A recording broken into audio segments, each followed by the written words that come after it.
Let's just pray. Thank you, Father, that we've got the privilege this morning to be in your presence, to encounter you. Thank you for the honor we had just to worship you, to give glory and honor to you. You're the Lord and King of our lives. Thank you, Father, that this morning you want to break every chain. Thank you want to deliver us from the evil one. You want to set us free, Jesus, because that's why you paid and died on Calvary. And Father, I trust you this morning. We trust you that you will set people free. Deliver people. Heal us. In the name of Jesus Christ. And we thank you for that. We thank you what you already did in our midst, but also what you're going to do through your word and your spirit. Thank you. Thank you, Father, what you're going to do in our midst. In Jesus' name we pray and ask. Amen.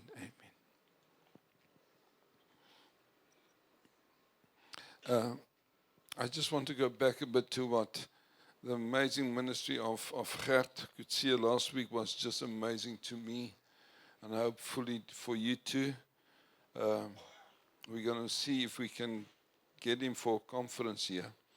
Me and my wife went out with him to have a meal, and as we were talking, I said to him, for me, what he said was amazing and good, but what was just highlighted when he spoke was that there's power, and we sang it, there's power in the name of Jesus.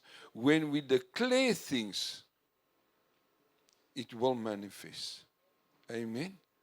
I hope you hear what I'm saying. What he was saying, and the way he was dealing with stuff, he just said, proclaim this. We were saying things, he said, it's done. It's done in the spiritual world. In the kingdom of God, what we speak, there's life and death in our tongue. And he said, if we speak and declare things, it's done. But we don't always believe it. That's where the problem lies. But if we declare things and say, we break every chain, it's broken. It's done. And I said to him, that was just inspiring me again. And I spoke concerning this when I spoke to you concerning God gave us authority on earth to rule and to reign with him. And he equipped us with the Holy Spirit that dwells inside of us to establish his kingdom here on earth. Amen? Remember, I said God called us. Our purpose is to establish his kingdom. And most of the time through what we speak and declare. And that's why it's so powerful for me to just hear it again. And I want to encourage you, my brother and sister, when we speak and we speak the word of God, that it will manifest. Don't doubt. Amen. I said I want to connect this with what I said concerning Jesus Christ saved us out of the kingdom of darkness. Are you with me? Jesus Christ saved us out of the kingdom of darkness, and that you will find in Colossians 1:13. Out of the kingdom of darkness, he brought us into a new kingdom. And that's why we are not sinners anymore, but we are children of God, sons and daughters of the living God. What happened to us? The Bible says we are new creation. That means God changed my DNA. Your DNA has been changed by the blood of Jesus Christ. Amen? Only the blood of Jesus changed my and your DNA. And that's why we are called sons, we are called righteous, we are not sinners anymore. But guess what? The devil's not happy with that. He doesn't want to go alone to hell. He wants to get as many people as possible to join him. And that's what as I read this morning. Many people will go to hell. And that's his calling. Satan's calling is to destroy the image of God in us, in our calling. And there's 3 ways he tempts us. I want to use the word tempts us to get back to his kingdom. Number 1 was through lies. We heard it last week. He will tell us lies, and when we believe the lies, the lie, we invite the liar into our lives. Hey now. And that's what Gert was talking about. When we believe lies, guess what? It will impact and influence our lives. And eventually we open doors for the enemy to enter into. And the devil's purpose is to kill, steal, and to destroy. That's why, my brother and sister, we need to stop the lies of the world, even and the devil. The spirit of the world. Some of our friends who are worldly, they invite us, they lure us in to believe and act like they act. And we cannot. Why? We're not of this world. You're born again. Your DNA changed.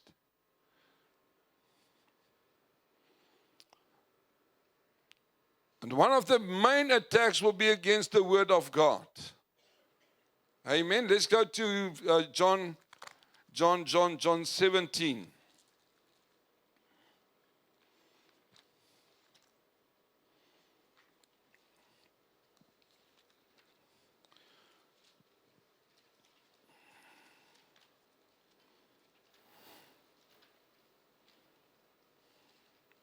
John 17, verse 14. And you can read actually the whole chapter, but John 17, 14, I'm just going to read one verse because I want to go to another portion. It reads as follows. I have given them your word, and the world has hated them because they are not of this world. My brother and sister, people will hate, your friends will hate you when we stand on the word. The devil wants to corrupt us by lies, and when we believe lies, we're not standing on the word anymore. From the beginning, John 8:44, he's a murderer from the beginning, and he is a liar and a deceiver. That's his nature. That's why he tempted Eve. Did God say? Attacking the word. When Jesus was baptized in the wilderness, baptized in water, baptized with the Holy Spirit, led by the Holy Spirit into the wilderness, Satan said, if you're the Son of God, God just said to Jesus, you are my beloved Son in whom I'm well pleased. What I'm saying to you, the devil will attack the word. And me and you need to stand on the word. Keep on believing on the word. And the spirit of this world wants to take off the word. And that's why it's so important that we'll meditate and know the word. Amen? So important, my brother and sister, to read the word and allow the word to speak to you. That's the first thing the devil will do. He will bring lies to us. Through friends, through the media. Lies, and we need to resist that. The second thing he will do is temptation. And I want us to go to James. James, we're going to read, and this will be, I believe, the last book that we're going to read this morning. Let's go to James.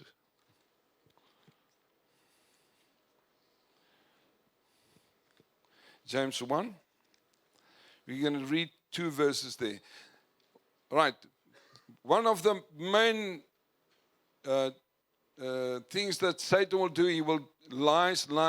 He will bombard your head with lies. Number 2 is trials. trials. We are James 1, verse 2. James 1, verse 2. We're going to read, I think, until 5. But let's start. We're going to read word for word, perhaps, verse for verse. James 1, verse 2. My brethren, that means he's talking to us. My brethren and my sistren. He's speaking to us. Count it all joy. That means we need to have joy when you fall into various trials. All right, we need to know what's trials. He said, when you fall into trials, be joyful, knowing that the testing of your faith produces patience. Let's just stop there. That means, listen carefully what I'm going to say. When there's trials, the purpose of trials is to attack your faith. Did you see that? When there's trials, the purpose of trials is to attack your faith. I'm not going to read it. I'm going to try and explain trials. Trials is resistance, things that happens around you, with you, that's ugly, that's not pleasant, that's challenging. It's testing your what? Your faith. God said, this will happen to you. That's not what's happening at this stage. It's the opposite of what God is saying to you. Then to say, Lord, but you've said, and I'm trusting you for breakthrough. That's a trial. A trial is things that comes against you and is not according to God's word and His purpose and plans for your life. Amen?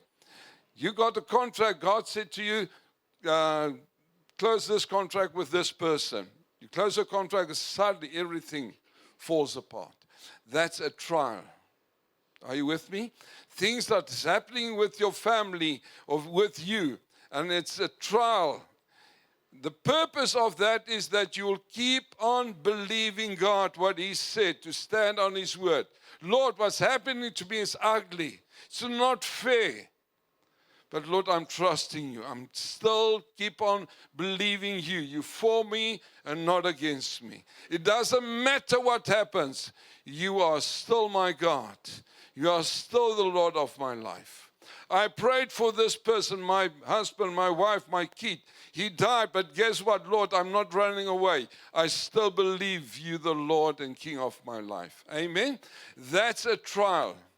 There will be things against us and to keep on standing. Right, let's go on. I'm going to read again verse 2. My brethren, count it all joy when you fall into various trials, knowing that the testing of your faith produces patience.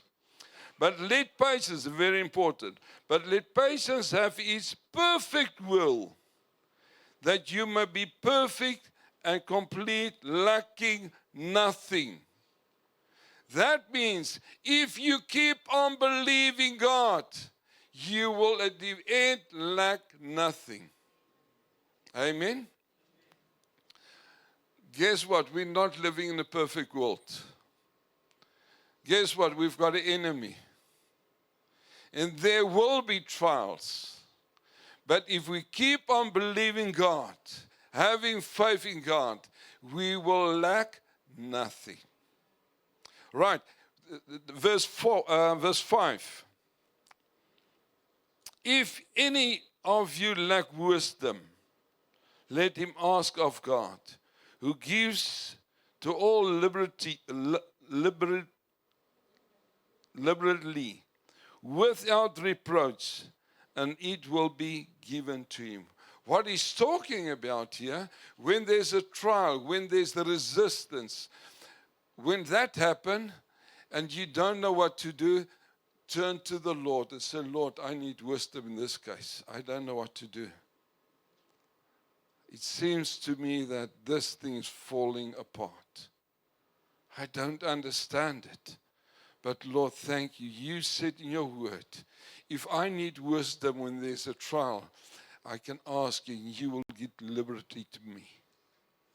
That means God will give us wisdom when there's trials that's attacking us. God will give us wisdom to handle these things. Amen. What's sad to me, sometimes when there's trials, you get people that fail the test. Amen. Perhaps we are some of them. You will find people, let's say for instance, somebody's sick or passed away. Yeah. They will turn not to God. They say, Lord, but why did you do this? They will accuse God of this. Instead, I'll say, Lord, you're still my Savior. You're Lord of my life. And I can personally testify of this with our own daughter. In the beginning, I had a lot of questions. And God was nearly on trial. But I can gladly say God's still good. He's still Lord of my life. Doesn't matter the trials that we go through. Doesn't matter. I know God is faithful. But there are people, when bad things happen to them, they accuse God and they run away from God and they don't trust in the Lord anymore. Sad to say. But the purpose of trials is not to break you down. It's to make you strong in the Spirit. Listen what I'm saying. Is to make you strong in the Spirit. Your faith in God. It's not supposed to destroy you. If you truly believe, if you truly believe God's the Lord and King of your life, when trials come, you will not accuse God, but you will still keep on believing Him. Amen. Sad to say, sometimes we say, where are you, God? Where are you, God? And we challenge, not challenge, we question God. And that's not what's supposed to happen. When we go through stuff, my brother and sister, keep on believing. Standing on the word. Say, Lord, it's a mess. I don't understand this. But thank you. I keep on trusting you. Standing your word. Thank you. You will give me wisdom how to handle this situation. Amen? Right, that's trials. Then we go to the next one. Let's go to verse 12. Let me just have a sip.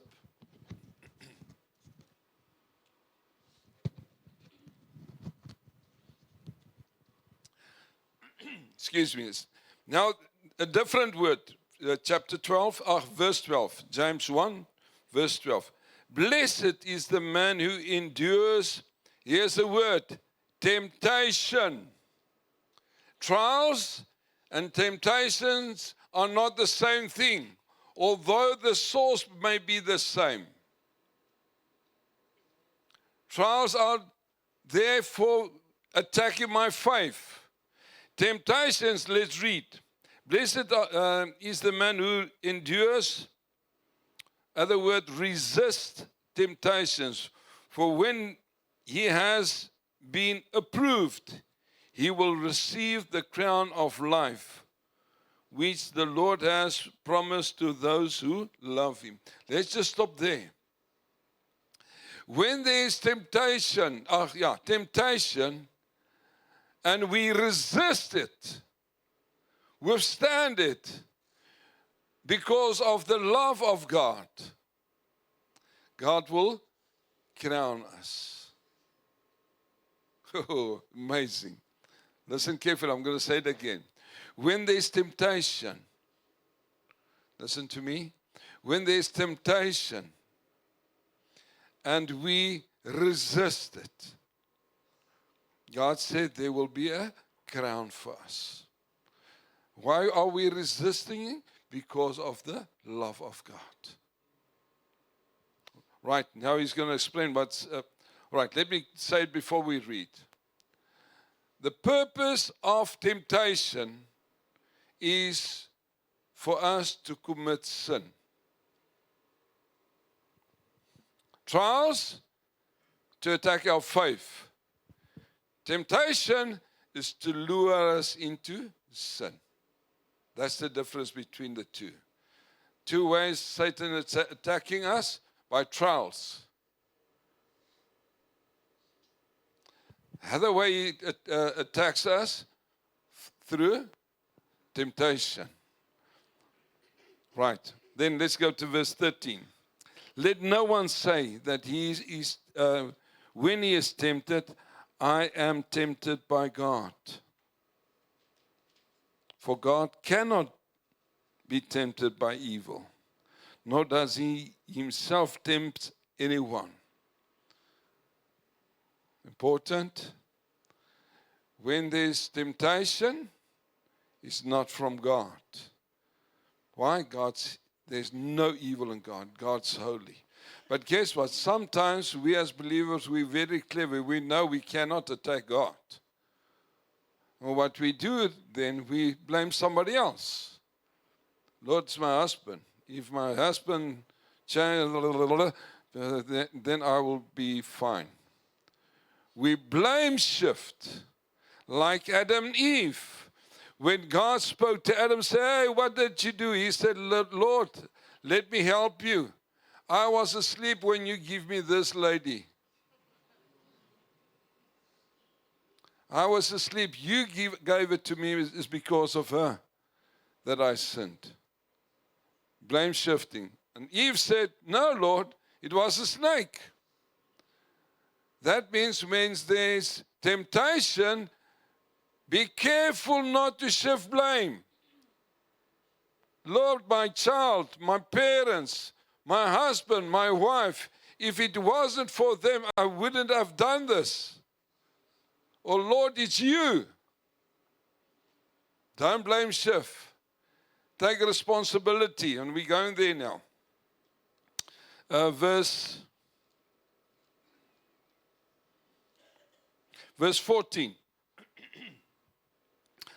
Verse 14. But each one, this is important, but each one is tempted when he is drawn away by his own desires and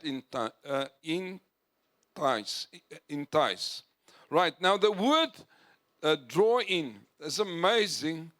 The word there is allure. Some translations, Pastor Peter, what's your translation saying? He's saying lure. There's some of the translation that the draw in, he's saying he's luring us into temptation. Now, the men will know that who loves fishing? Not a lot. I'm the only one. That means you won't understand what I'm going to try and explain. But what is amazing, James is using a fishing technique that fishermen uses. But it's foolishness for me to try and explain to you that. But let me try something else. If you take a piece, if you want to catch a leopard, if you want to catch a leopard on a farm, it's killing your cattle and your goats, and you want to catch him, you don't want to shoot him, you build up a cage, and you will put inside that cage a piece of meat, game. Then when the leopard gets into the cage, the moment he grabs the bait, we call it the bait, when he grabs the meat, when he pulls it, the door closes behind him. Amen? That's how you catch a leopard, if there's a leopard on your farm, killing your animals. But if you want to catch a guinea fowl, if you want to catch guinea fowl, you will not put a piece of meat there, but you will put corn in a cage. And the moment they start eating the corn, the gate will close behind them. What James is saying here, Satan is putting bait out to us. He tempts us with something. And the moment you grab that and take that, that becomes sin to you. Let's read it. I'll go further on with the explanation. I'm back at verse 14.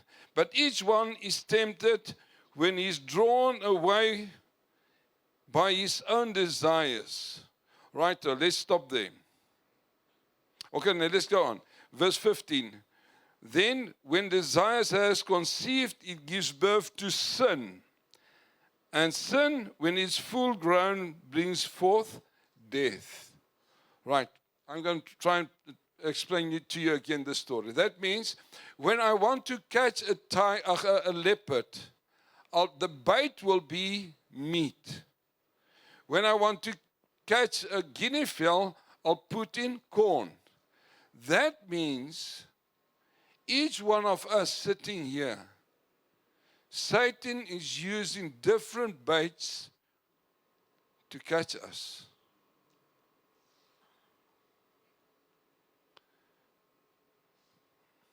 Some of us are tempted by money. Some of us are tempted when we see a beautiful woman. Some of us are tempted by pride. And Satan knows, listen to this, Satan knows exactly what lure, what bait to put out for you. Because the ways he catches you is different from the way he will catch me in a trap. With me? Yeah. We are not all caught with the same bait.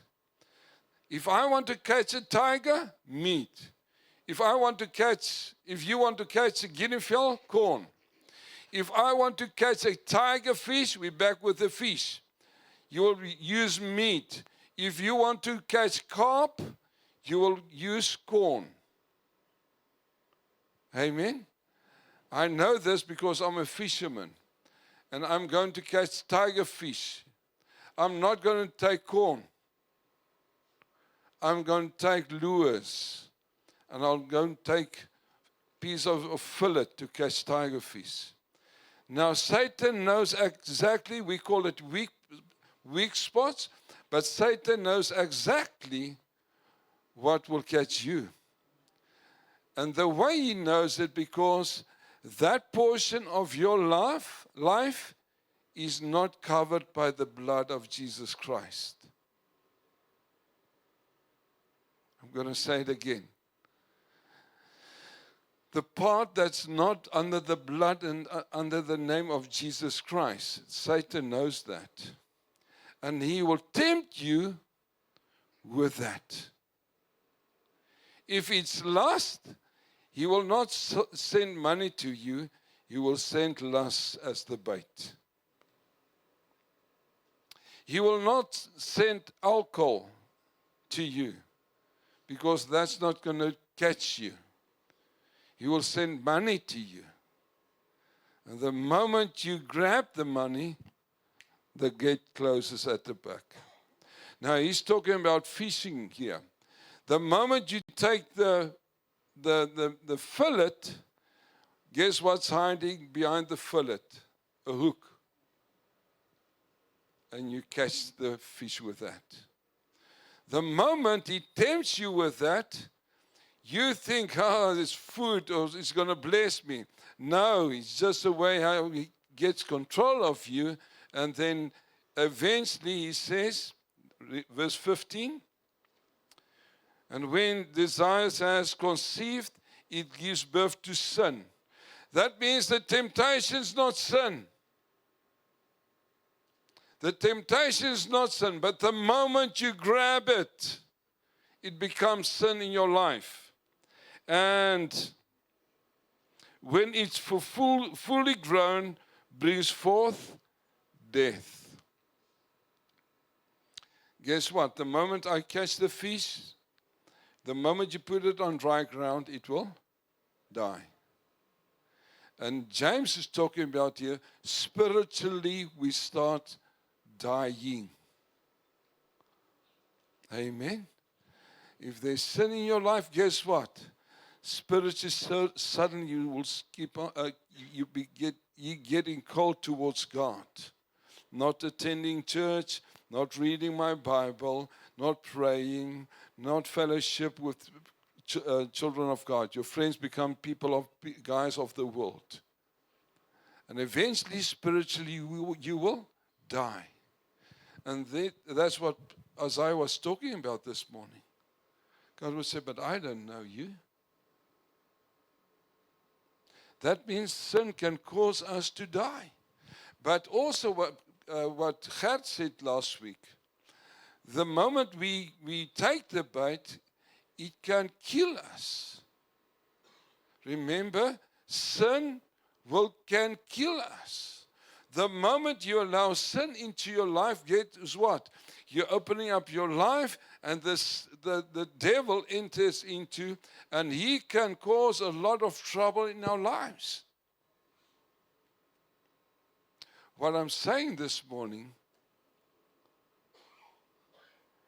if you are tempted, don't take the bait. But the only reason why we take the bait is because that thing is not in control, is not under the blood of Jesus. And that's the chain God wants to break this morning. Perhaps it's alcohol. Perhaps you're addicted to something. Perhaps it's pornography. Perhaps you're in a relationship you're not supposed to be. Perhaps it's lust. Perhaps it's your work. Perhaps it's your body. I don't know. But guess what? The devil knows exactly. He knows exactly which bait will work for you. He will tempt you with a thing that still belongs to him in your life. I'm going to say it again. He will tempt you what's still alive in your life for him. And that's why he will tempt you and tempt you. And the moment you take the bait, he will pull you in. And eventually it will cause death. Your spirit will die. And physically it's possible to die even of that. Sin will destroy your life. Amen. And that's why it's so important that we will distinguish between the two. Trials is attacking your faith. And when you pass the test, your faith will grow in God. Temptations is to lure you in to do sin. The moment you do sin, guess what? Death will be a part of your life. Amen.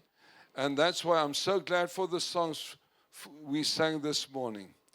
I believe really in my whole heart this morning, the Holy Spirit is going to tell you, already spoke to you, what's still in life in your life that belongs to Satan. But he will, because he's just going to tempt you in that area of your life. And I know that I'm trusting the Lord this morning that he will break every chain that's still in your life. Amen. Let's pray. And I don't need to ask you. You know exactly what part of your life is not under the control of God, your Father. If it's lust, if you're addicted to something, perhaps if money is an issue for you, if ladies or men are an issue for you, perhaps you're in a wrong relationship. You're married, but you're looking around. I really trust the Lord this morning that he will set you free. Sorry, where's the radio? Something is... Okay, let's just go on. Sorry. I trust the Lord that he will break this morning chains that's keeping you from growing in faith even. There's sin in your life that's destroying you. Not only you, your relationship with your wife and your kids, with people around you. I'm trusting the Lord that he's going to set people free this morning in Jesus' name. That he will deliver us. And I want you to talk to the Lord this morning. Anything, you know what's in your life. And sad to say, Satan also knows in what area he can tempt you. But that you'll bring that what's open to Satan, that you will put that under the blood of Jesus Christ. And that you will ask Jesus Christ to be Lord of that portion of your life. Will you do that? I'm not going to say anything now. I want you now to talk to the Lord. Ask Him for forgiveness. Ask Him that He will cleanse you of that thing in your life that still belongs to Satan, that still belongs to the spirit of this world. And that you will ask Jesus Christ to be Lord of your emotions, your feelings, your hurts perhaps. Will you just talk to Him? Just talk to Him, and then I'll close in prayer. Let's confess our sins. Let's confess them this morning and trust and say, Lord, that His blood will cover it.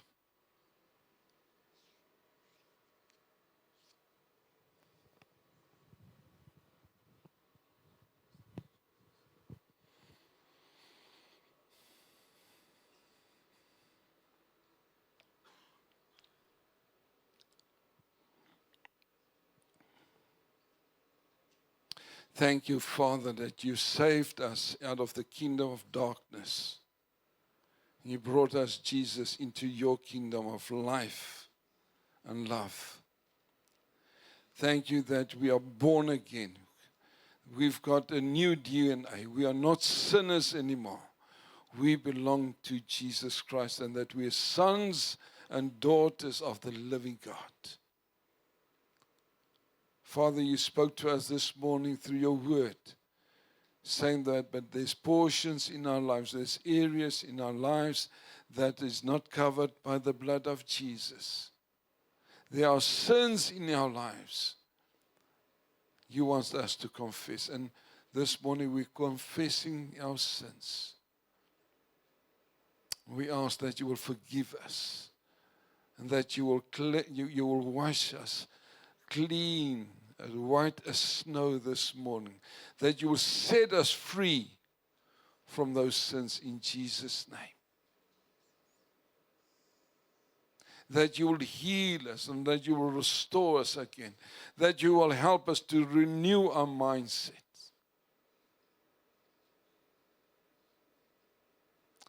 Thank you for forgiveness. Thank you that you wash us clean with your blood this morning. And there is no place for Satan to tempt us. We break that yoke in Jesus' name. We break every chain in Jesus' name. And thank you, Jesus, that you washed us. You've washed us with your blood. You've cleansed us.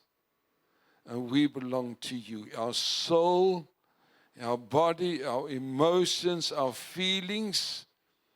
Thank you that you've cleansed them. And thank you, you Lord of our emotions. You Lord of our feelings. You Lord of our bodies. You the King of our lives. And there is no place for Satan to hook us.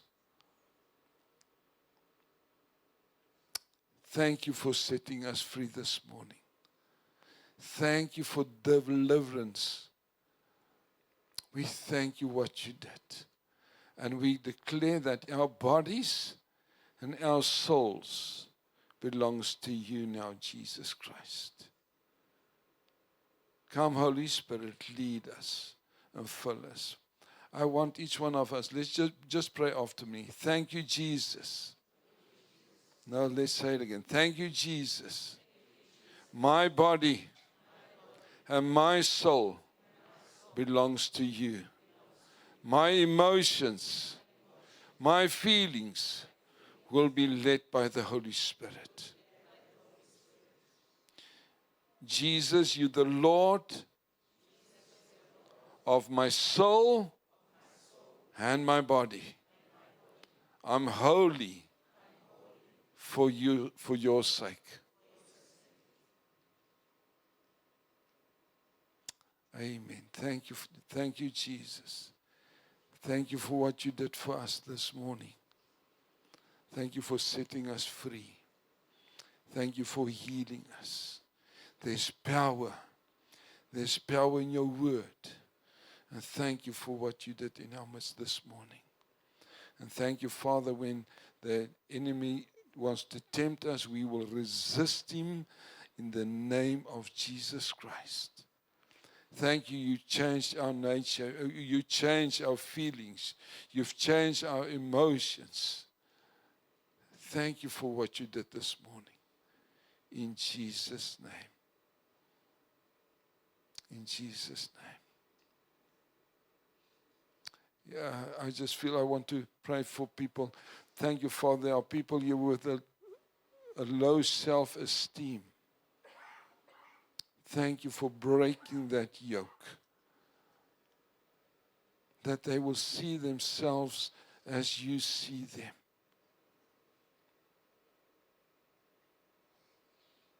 But God said that they're beautiful, lovely, loved by God. Father, I pray for each one with low esteem, self-esteem. Thank you for delivering them from that lie. Thank you, Father. Thank you. We'll stand on your word. We will believe your word. Because that's the truth. That's the only truth. Father, we will meditate on your word. We will not allow lies into our minds, in our lives. And we thank you for that, Father, in Jesus' name. Amen. Amen.